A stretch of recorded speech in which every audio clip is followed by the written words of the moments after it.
해결하기 어렵거나 대응하기 곤란한 문제적 섹터들을 모아서 명쾌한 솔루션을 제시해드리겠습니다. 오늘의 문제적 섹터 해결사 KB증권 프라임클럽 민재기 팀장님과 함께합니다. 안녕하세요. 네, 안녕하세요. 네, 오늘 첫 번째 이야기 나눠볼 섹터는 과연 주인공이 될 수 있을까? 제약바이오입니다. 화면으로 만나보시죠.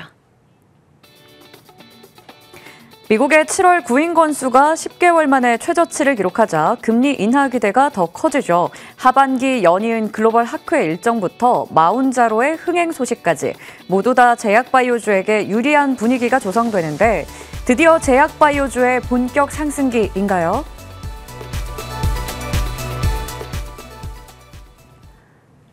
네, 이제 금리 인하에 대한 기대감이 더 커지고 있고 9월에 FOMC만 기다리게 됩니다. 그러면 정말 이제 제약바이오주가 하반기에 대장주가 될 수 있을까? 어떻게 보세요? 네, 저는 가능할 것 같습니다. 네, 지금 이제 섹터 순환매가 상당히 빠르게 이제 진행이 되고 있는 상황인데요.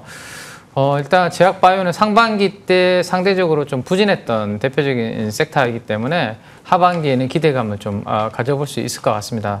특히나 조금 전에 앵커님께서 말씀하신 것처럼 이 제약바이오 섹터가 금리 인하에 있어서 가장 민감도가 높은 섹터로 시장은 이미 인식을 하고 있고 가지고 있습니다, 생각을. 그렇다면 충분히 하반기에는 그런 기대감을 좀 가져갈 수 있겠다라는 생각이고요. 이번 주 금요일 날 이제 고용 데이터가 또 우리나라 시간으로 밤에 나오죠. 네, 그 데이터가 부진하게 나오면 오늘 새벽에도 그랬던 것처럼 지금 배드 이즈 굿이 되고 있습니다. 예. 그죠? 네, 안 좋게 나와야 금리 인하 가능성이 높아지는 그런 부분이 되고 있죠. 네, 그래서 지금 그림에서 보시는 것처럼 9월 5일 날 우리가 고용 데이터를 보면 아마 또 그런 부분들을 좀 알 수 있을 것 같고요. 그 다음 이제 다음 주 9월 11일 정도에 가면 CPI 발표가 또 예정이 되어 있습니다. 이게 이제 관세 영향이 얼마나 이제 또 CPI 이슈에 숫자에 영향을 줄지는 또 봐야 되겠지만 어쨌든 이러한 부분들이 부정적으로 나온다라면 금리 인하 가능성이 높아지겠고 또 하나는 이제 10월 달 같은 경우도 9월 17일 FOMC 회의 이후에 금리 인하에 대한 횟수 폭에 대한 부분이 진행될 가능성이 높기 때문에 금리 인하 사이클은 진행된다면 제약바이오는 제가 봤을 때는 하반기에는 우리가 꼭 봐야 되는 섹터다라고 정리를 해드리면 될 것 같습니다. 네, 확실히 상반기에는 좀 부진했었지만 하반기에는 주인공이 될 수 있다. 지금 배드 이즈 굿 무드가 조성되고 있는 만큼 제약바이오 섹터를 관심 있게 봐야 될 것 같습니다.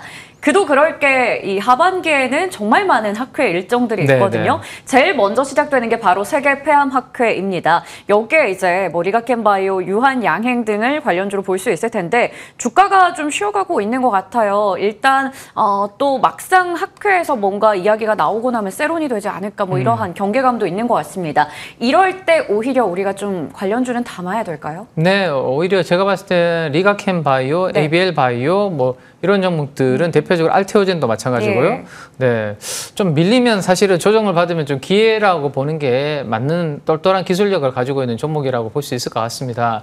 지금 제일 위에 쪽에 알테오젠의 9월 23일 날 일정이 나오는데요. 저게 이번 바이오주의 핵심이라고 보시면 될 것 같아요. 그죠? 네. 머크의 키트루다 SC, FDA 승인이 알테오젠도 중요하지만 알테오젠이 전체 바이오의 시총 1위로 코스닥을 이끌고 있기 때문에 이 부분 상당히 좀 중요할 것으로 생각이 되고 그 다음 이번 주 후반부터 다음 주까지 리가켄바이오 일정이 있는데요. ADC 관련해서 항체 약물 접합제라고 생각하시면 되는데 이 약물 플랫폼과 관련해서는 링커 기술도 마찬가지고요. 리가켄바이오가 글로벌 또 상당히 좀 탑 랭킹에 있기 때문에 오히려 저는 만약에 이 관련된 부분들로 세론이 나온다라면 하반기에 기술 수출 기대감은 지금 남아있는 상황이거든요. 그러면 좀 싸게 살 수 있는 그러한 기회가 될 수 있다는 생각이고 예를 들어서 지금 가장 밑에 있는 ABL바이오라는 기업이 있지 않습니까? ABL바이오가 어제 기준으로는 신고가를 경신했었거든요. 근데 최근에 얼마 전만 하더라도 주가가 조정을 받았던 이유가 관련된 자금 관련된 그다음 블록딜 물량 수급 물량이 있었습니다. 예. 그죠? 그래서 그런 물량들 소화 이슈로 주가가 빠졌을 때가 오히려 싸게 살 수 있는 기회였고 어느 순간 그 관련된 이슈는 어느 정도 소화를 하니까 주가는 거의 신고가를 가고 있는 것처럼 개별적인 이러한 단기 모멘텀 소멸로 인해서 빠지는 부분은 하반기에 바이오 섹터의 분위기가 괜찮다라면 저는 받을 수 있는 기회 아닌가 이렇게 말씀을 좀 드릴 수 있을 것 같습니다. 조금 전에 이제 국내 바이오주의 연내 일정들 좀 나갔었는데 알보리와 함께 ABL 바이오까지 체크리스트에 담아두시고 또 모멘텀들도 보시면서 대응하시면 좋을 것 같아요. 자, 제약 바이오에 대해서 학회까지 좀 일정을 얘기 드렸고요. 이제 비만 치료제 쪽입니다. 확실히 마운자로 출시되고 나서 뭐 2주 만에 초도 물량 완판 이런 소식 전해지는 걸 보니까 진짜 비만에 대해서 정말 많은 사람들이 관심이 있구나 있죠? 싶어요. 그러면 제약 바이오 안에서도 이러한 비만 치료제 쪽에 우리가 관심을 가져야 될지 아니면 조금 전에 살펴봤던 뭐 학회 일정 있거나 기술 이전과 관련된 모멘텀 있는 쪽을 봐야 될지 더 매력적인 곳 어디로 보세요? 네, 여담이긴 한데요. 저도 어제 퇴근할 때 배가 너무 불러가지고 아파트 11층까지 걸어서 올라갔거든요. 힘들더라고요. 주사를 맞아야 되나 뭐 이런 생각들을 하게 됩니다. 그래서 상당히 관심은 저는 높을 수밖에 없는 부분인 것 같고 다만 단기적으로 모멘텀은 저는 비만과 관련된 부분에 모멘텀이 조금 더 있을 것 같아요. 왜냐하면 일정 기준으로 봤을 때 당뇨 학회라든지요, 메시 관련된 일의 서밋들 이런 부분들이 9월 중순부터 10월 1일까지 지금 학회가 다 몰려 있거든요. 그래서 비만 당뇨 쪽에서 아마 이야기들이 좀 풍부하게 나오지 않을까 싶고 그 뒤에 제가 봤을 때는 항체 치료제 관련된 부분, 암 관련된 부분들 그런 부분들을 체크하시는 것도 괜찮을 것 같습니다. 그래서 단기적으로는 뭐 비만 당뇨 쪽에 포인트를 좀 두고 관련된 종목들을 보시는 것도 저는 괜찮지 않을까 말씀을 좀 드리고 싶습니다. 네, 단기적으로는 비만 쪽에 한번 포커스를 맞추고 보자 말씀해 주셨습니다. 그러면 종목으로 봤을 때는 어떤 종목 골라주실까요? 요즘 비만에서? 뭐 엄청 핫한 종목이라서요. 올릭스가 이틀 동안 급등한 이후에 지금은 살짝 좀 쉬어가는 그런 상황인데 이틀 동안 급등하는 구간에서 기관과 외국인들은 매집을 상당히 해놨거든요. 그러면 제가 봤을 때는 평균 매수 단가 정도를 감안했을 때는 더 올라갈 수 있는 여력이 있을 것 같은데 간단하게만 제가 요거 원리를 설명을 좀 드리면 우리가 항체 치료제 같은 경우는 제가 수돗물을 비교를 하는데요. 우리가 수도꼭지를 돌리면 물이 나오잖아요. 항체 치료제는 이렇게 이미 흘러나온 거에 대해서 나중에 치료를 하는 그런 부분이고요. 이 올릭스가 하는 siRNA라는 부분은 아예 그 근원 자체를 만들지 않는 겁니다. 우리가 수도꼭지를 잠궈버리면 아예 물이 안 나오죠. 그리고 스위치를 꺼버리면 전기가 안 통하는 것처럼 올릭스는 아예 원천적으로 그런 부분들을 차단해주는 부분들을 하고 있기 때문에 사실은 이 부분들이 뭐 우리 메시도 그렇고 비만 쪽도 그렇고 그다음에 탈모 쪽도 그렇고 올릭스의 기술력은 있기 때문에 시가총액이 지금 1조 한 5천억, 6천억까지 올라왔는데요. ABL 바이오가 지금 5조 정도 하기 때문에 저는 최소 중장기적으로 이번에 나온 저런 이제 데이터들을 봤을 때는 2조에서 2조 5천억까지는 좀 길게 봐도 괜찮지 않을까 생각돼서 뭐 단기적으로 좀 올랐지만 올릭스는 꾸준하게 좀 봐야 되지 않을까 이렇게 전달을 드리겠습니다. 올릭스에 대한 아이디어까지 들어봤습니다. 첫 번째 주제 이야기 맞춰보겠고요. 두 번째 주제로 넘어가 보겠습니다. 중국인 단체 관광객에 대한 무비자 입국 허용부터 10월 황금 연휴까지 유커 특수 기대감 속 관련주가 들썩입니다. 10월 시진핑 방한 가능성도 기대를 키워주는데 그렇다면 최대 수혜는 면세 카지노까지 갖춘 호텔 관련주가 누린다고 봐도 될까요?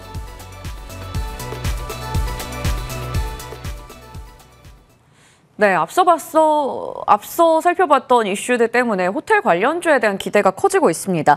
국내 호텔 업계 수혜 크다라고 봐도 괜찮을까요? 네, 사실은 뭐 숫자가 이제 방한 외국인 관광객분들이 얼마나 이제 들어오는지가 핵심이잖아요.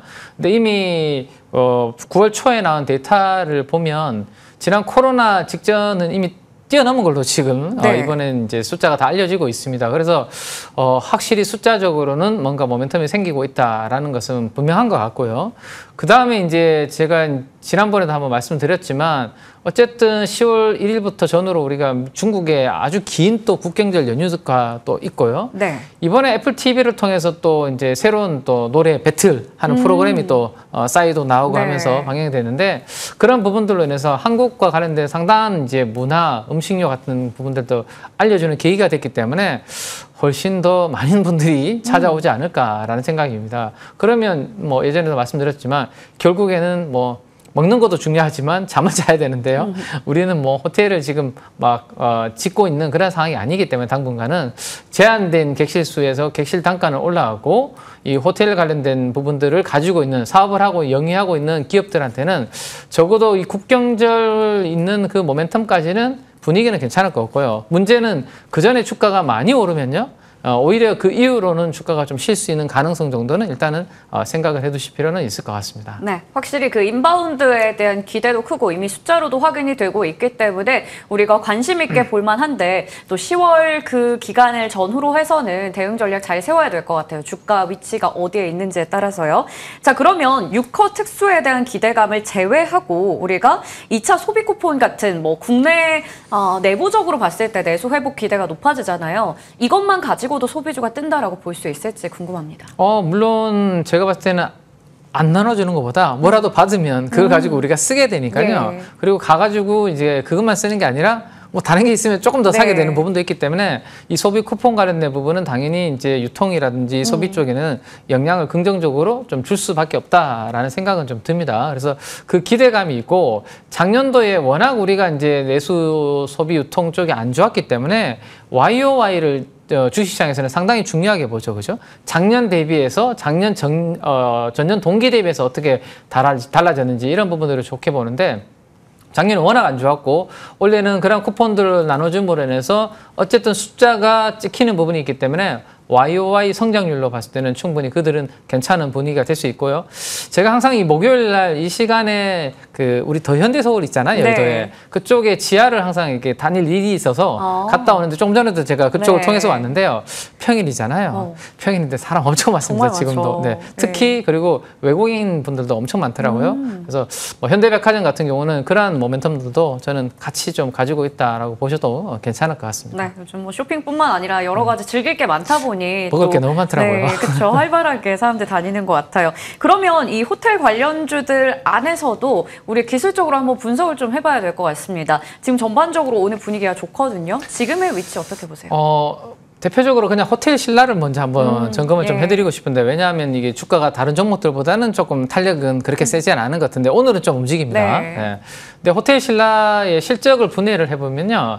이게 호텔이라는 이름이 붙어져 있긴 하지만 면세점 쪽에서 훨씬 더 많은 수익이 나고요. 한 10%에서 10% 초반 정도만 이 객실, 룸에서 이제 수익이 나거든요. 그러면 사실은 이 호텔 사업으로는 거의 돈을 잘 못 벌고 있다라고 보는 게 맞는 것 같아요. 네. 그래서 호텔 인바운드 관련해서 만약에 호텔 신라를 본다라는 것은 조금 다른 종목들 대비해서 탄력은 떨어질 수 있다라는 생각을 해야 되고 기술적으로 호텔 신라 잠깐만 한번 살펴봐 드리면 제가 가로선을 하나 이렇게 그어놓은 게 있습니다. 네. 뭐 화면이 안 나갈 수 있는데요. 그러면 제가 말로 설명을 드리면 한 51,000원 정도 되는 날인데 그 날이 그 실적 발표가 있었던 날이에요. 2분기 실적 발표. 2분기 실적 발표 이후에 주가가 툭 떨어졌는데 중간중간에 반등이 나오더라도 그 실적 발표 때 떨어졌던 음봉의 시가를 지금 넘어서지 못하고 있거든요. 그러면 당분간은 호텔 신라는 그 음봉을 넘어서기 전까지는 단기적인 박스권 트레이딩으로 보는 게 좋겠다. 이렇게 좀 기술적으로 또 설명을 좀 드리고 싶습니다. 네, 좋습니다. 단기적인 박스권 관점에서 호텔 신라 살펴줬고요. 오늘 그러면 두 섹터 안에서 가장 좋은 종목 탑픽 골라주신다면요?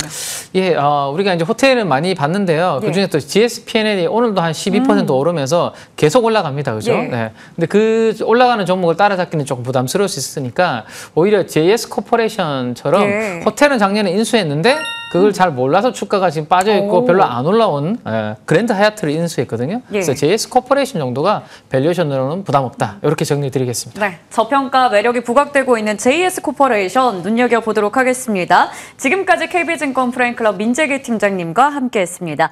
저희 성공 마감 전략 1부에서 준비한 순서는 여기까지고요. 잠시 후 성공 마감 전략 2부에서 다시 인사드리겠습니다. 고맙습니다.